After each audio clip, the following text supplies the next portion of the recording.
We've discussed a lot of in-game teams regarding some rather strong trainers in the Pokemon world, but just how strong are the best of Pokemon Brilliant Diamond and Shining Pearl? In today's video, we'll be breaking down the Elite Four teams, as well as Cynthia's team in BDSP. We'll discuss how strong these teams are, both in comparison to other Elite Four teams, as well as how strong these teams are from a competitive perspective. If you guys enjoy this type of content, make sure to leave a like and subscribe for more content like this. With that said, let's start off by discussing Erins teams.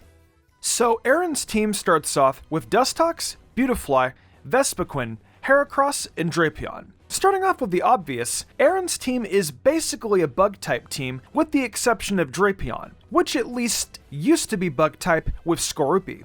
Erins teams in these games has some underwhelming sets for a majority of these Pokemon. However, I want to highlight two Pokemon in particular here that truly carry this battle. Erins Heracross and Drapion are actually threatening Pokemon due to how strong the Pokemon themselves are, as well as their synergy in the movesets, items, and abilities. Heracross is very useful as a Guts Pokemon with Flame Orb in order to give Erins Team a strong physical attacker. This helps significantly with Erins Team significantly having a strong option against Steel and Rock types, which are two types that bugs typically struggle with. Meanwhile, Drapion at least avoids sharing any weaknesses with this team due to its typing of Dark and Poison. So while it won't at least help against any unique typings, it at least doesn't add to the weaknesses. Erin's final team in these games, however, is actually menacing, being Yanmega, Scizor, Vespiquen, Heracross, Flygon, and Drapion. Besides Vespiquen, this team actually provides a lot of strong options to Erin's team.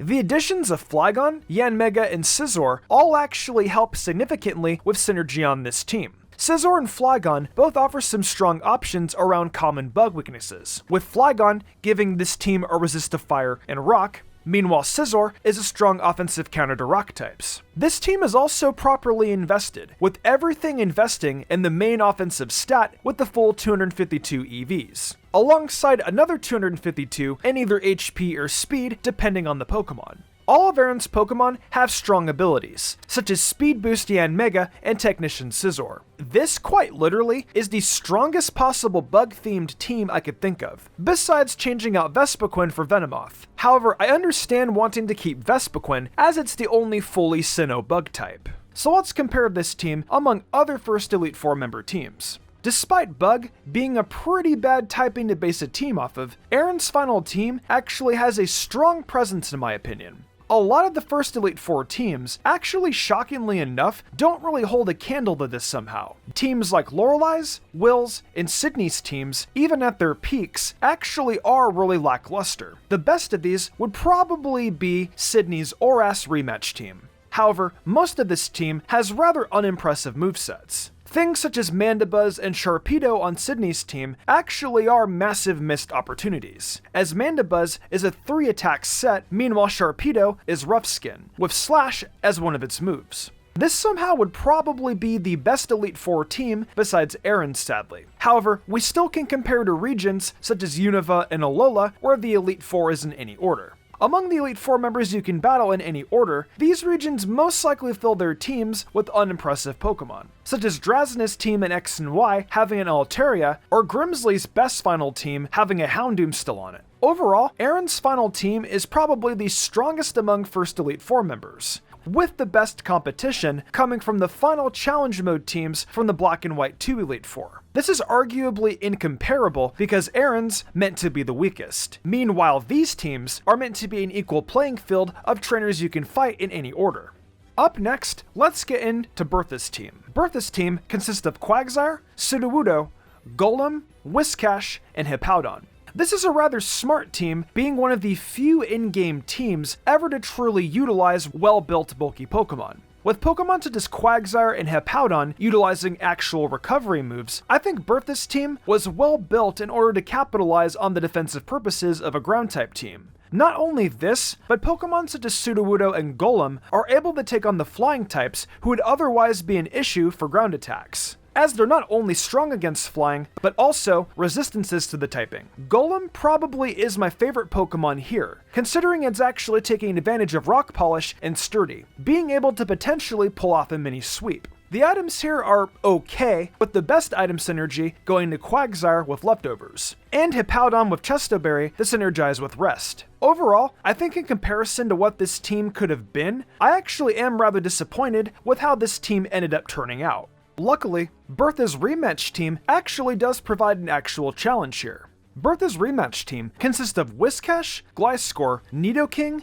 Hippowdon, Mamoswine, and Rhyperior. This team actually is stellar, with the highlight Pokemon being Sheer Force Nidoking taking advantage of its stellar special coverage. This was actually really impressive of Ilka, as it seems they know to a certain extent what truly makes their Pokemon strong. Instead of just investing in Nidoking's physical attacks just because Poison Jab will hit stronger, they chose to use attacks like Earth Power because Sheer Force Earth Power hits harder than Earthquake would have. This is especially cool to see because this also avoids Life Orb damage when using moves with secondary effects, so Bertha takes great advantage of Nidoking on this team. Other strong Pokemon would be things such as Mamoswine and Rhyperior, who are able to pressure teams very well offensively. I think the only missed opportunity here is how Bertha didn't go for a more defensive Gliscor with Toxic Orb and Poison Heal. However, Gliscor is still at least a generally powerful Pokemon, so this isn't the worst. Overall, Bertha definitely had room for improvement, but her team is still very powerful. Bertha's Nidoking and Mamoswine alone truthfully outclass any other secondary Elite Four team by a mile, with the best competitor coming from Phoebe's team due to her Mega Sableye. Even with Bertha's more unimpressive Pokemon such as Whiscash and Gliscor, she still manages to outshine most teams that the past Elite Four have had. Even though Bertha has less Pokemon with high quality movesets than Erin, I still think Bertha's team, being a ground type team, helps her edge Erin out by just a little bit. Overall, I think Bertha's team is already one of the strongest Elite Four teams of all time. However, it sadly had so much potential. Now let's get into Flints Team for BDSP. Flint's first team is Rapidash, Steelix, Drifblim, Lopunny, and Infernape. Flint's first team, truthfully, is terrible. It's probably one of the worst Elite Four teams we've ever had. I think if it wasn't for Infernape being such a strong Pokemon, this team would be the absolute worst Elite Four team of all time. Infernape with Iron Fist allows it to at least utilize Mach Punch, Thunder Punch, and Fire Punch for some strong damage. The Focus Sash here also gives Infernape more viability in order to guarantee getting off damage against even more Pokemon who would by some miracle outspeed Infernape. However, nothing else on this team even offers any actual purpose to a Fire-type team. The Pokemon that offers the most synergy to this team would be Drifblim, due to its ground immunity that helps Infernape out at least a little. However, Drifblim actually has no useful moves here, since it's running a 4 status moveset. This set will basically rely on your opponent constantly missing due to minimize increasing your evasion. However, it never has any actual way to defeat a team outside of Will-O-Wisp. However, Flint's rematch team is definitely something to be scared of. Flint's team on his final rematch is Ninetales, Houndoom, Rapidash, Infernape, Arcanine, and Magmortar. This team actually has one thing that the Elite Four typically avoids, being the fact it's built around weather. Ninetales allows you to boost your fire attacks, as well as giving Ninetales away to damage water types thanks to Solar Beam. Even if Ninetales faints, Pokemon such as Infernape and Magmortar still have strong coverage for water types, which helps the team not have to rely on Ninetales. The items here are a bit unimpressive. However, Heat Rock on Ninetales, as well as Focus Sash and Infernape, are very useful. I don't really think Arcanine needed a Shuca Berry here though, as while it helps make the ground matchup a bit better, you aren't really beating most ground types in this region. The only ground types I can think of this would help against would be Torterra or Garchomp. So I think this is a bit wasteful instead of an item such as Leftovers or even a Life Orb. The EVs are strong on this team however, and the movesets are also really good outside of Rapidash, who still has probably one of the best movesets it could actually have in these games. Now, while I still think Flint's team is definitely better than other third Elite Four teams, I think that the team is actually similar to Bertha's in terms of strength. Despite Flint not being dependent on Ninetales, I think it's also the only factor that actually puts it on par with Bertha's. The sun actually gives away around water and ground types, with Ninetales' access to Solar Beam. However, Nidoking and Mamoswine are just so threatening against most Pokemon that this really gives Bertha a truly terrifying team. I definitely think both are better than Erins Team. However, I think both of these teams are pretty equal in terms of strength. The final Elite Four member we're going to go over today, before discussing Cynthia's team, is none other than Lucian. Lucian's first team is Mr. Mime, Girafarig, Medicham, Alakazam, and Bronzong. I definitely think among the first four, Lucian has truly by far the strongest team, and it isn't even really close. Lucian's team is truly built around having an actual win con, with this win con being Alakazam. Thanks to Girafarig and Mr. Mime, Alakazam and Medicham both have strong ways to break teams with a lot greater ease. Especially Alakazam with Nasty Plot. It's very hard to switch against this combination, with Medicham dealing with Dark and Steel types for Alakazam, with Alakazam outpacing pretty much anything else to use Psychic and Destroy.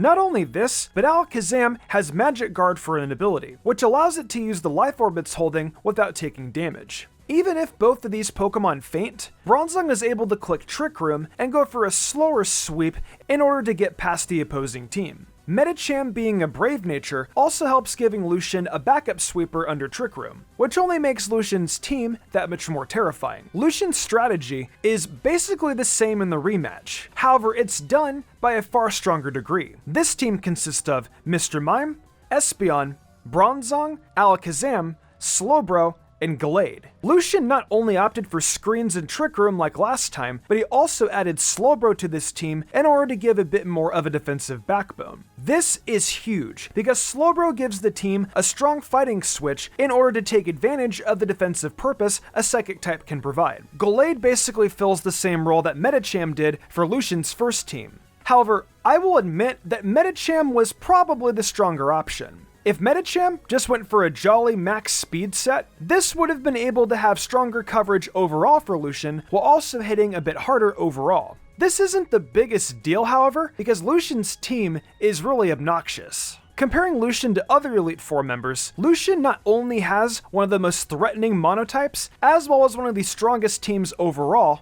Alakazam provides a more threatening role than Nidoking did for Bertha's team, with Gallade and Medicham handling Alakazam's checks nearly perfectly. I definitely think that Lucian, if nothing else, represents what a fourth Elite Four member's team truly should be. I think we've at least set a high bar for Cynthia's team to reach, but let's see if her team's truly worthy of being the champion of the Sinnoh region. Finally, we have Cynthia's championship team. Her team has the same 6 Pokemon, consisting of Spiritomb, Roserade, Gastrodon, Lucario, Milotic, and Garchomp. This matches her Diamond and Pearl team, which actually already misses out on a very key Cynthia Pokemon being Togekiss. Togekiss would have helped this team a lot by giving Cynthia a ground switch in, as well as a strong check the dragon types. However, this isn't the worst thing in the world. At this point in the game, this only really proves to be an issue against Garchomp. However, Milotic can easily pressure this thanks to Flame Orb and Marvel Skill. Speaking of, Garchomp with the Yache Berry is actually a really terrifying Pokemon for Cynthia to utilize. This is already a difficult Pokemon to handle in the Sinnoh region, and the Yache Berry only adds to this difficulty by helping against its 4x weakness to Ice. Spiritomb, while not being as strong as it was in the original DPP, thanks to its new weakness to Fairy, there are still very few Fairy types in these games, which means Spiritomb is still a worthwhile addition. Gastrodon is probably the most out-of-place Pokemon here. However, Gastrodon still is very useful as a backup switch into electric types, so Garchomp doesn't need to take damage randomly. Overall, Cynthia definitely has one of the most well-rounded champion teams, even before her revised championship team. Going into Cynthia's revised team, this team consists of Spiritomb, Porygon Z, Togekiss, Lucario, Milotic, and Garchomp. Right off the bat, this team definitely capitalizes on the scariest aspects of Cynthia's past teams. She adds Togekiss back over Gastrodon, while also exchanging Roserade for Porygon Z. Porygon Z is actually probably the scariest aspect of Cynthia's team here, considering Cynthia has Lucario and Garchomp as 2 phenomenal Steel-type encounters. This allows Porygon Z to take advantage of adaptability with Hyper Beam to basically claim a free KO against anything that isn't a resist to normal, or even a Ghost type or Blissey. Togekiss helps Milotic against both Dragon and Ground types, while also giving a strong method of speed control for Cynthia as well. Togekiss gets to utilize Thunder Wave, which not only helps Pokemon such as Garchomp, Lucario sweep past her opponents, but it also helps Togekiss be more useful. Togekiss has the ability Serene Grace, which in tandem with Paralysis from Thunder Wave allows for Air Slash to flinch its opponents very easily. Cynthia's team seems to have 4 different win cons here, with Spiritomb and Milotic